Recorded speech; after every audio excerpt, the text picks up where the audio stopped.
turn around, Aga, from Sydney right over to here. So how are you just feeling with all of the matches kind of in your body through the first 2 weeks of the season? Well, to be honest, I feel very good. I think much better than in China after the first couple of matches.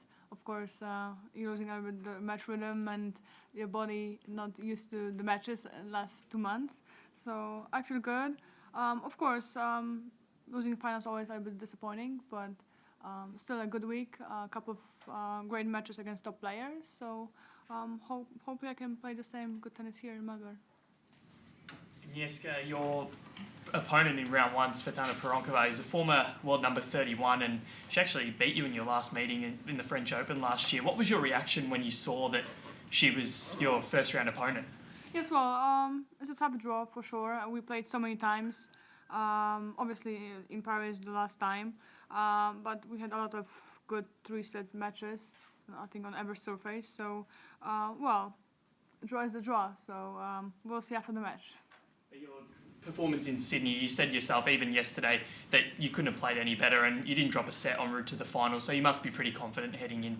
Yes, I'm very confident, and I really hope I can play the same tennis, even the tennis that I played in the finals. So, of course, every tournament is a different story, and especially in the tough first round. But, I have still 2 days to practice here and adjust the surface and conditions, and we'll see.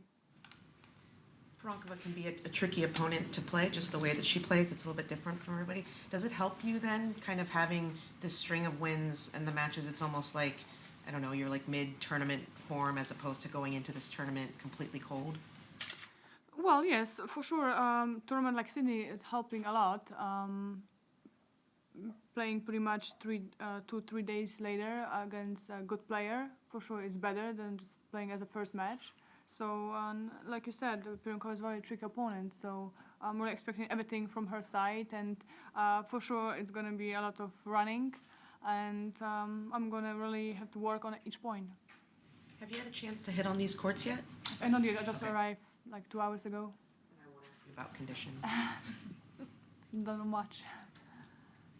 So with the heat in Sydney, obviously it was a very hot week there. How does that make you feel heading into the tournament? Does that make you feel more confident with the conditions, that you'll be able to handle the heat a little bit more than some of the other players who didn't go to Sydney? Yes, well, I was the lucky one playing in the evenings, but it was still very humid and hot.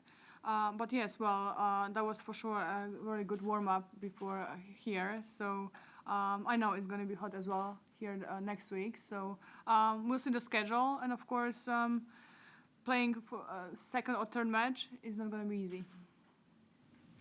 Most people talk about your chances at winning Wimbledon, but you've had good success here in the past, semifinals last year. What helps you in your game here at Melbourne Park? Like, what helps you get those results, and what has been kind of the challenge of making the final here?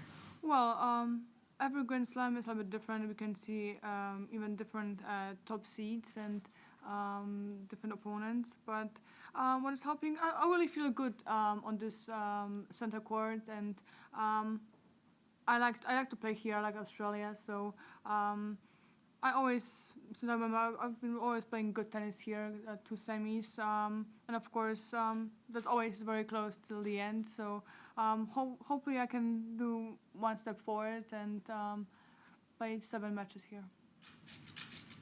Does Kerber and everything that she did last year, does that play on your mind at all in terms of being a player of that generation and being able to have that very unexpected, breakthrough? Do you think of that at all, or is it just a separate thing? Well, I think this is a big inspiration, I think, for everyone. Winning 2 Grand Slam the same year and other couple of big finals. That's for sure something amazing, and she really played unbelievable tennis whole season. So, and she just proved that she can do it, and win 2 Grand Slam, just from pretty much nowhere. But I think in a moment's time everything happened, and I think she just proved that last year that she can really play great tennis and beat even Serena in the final.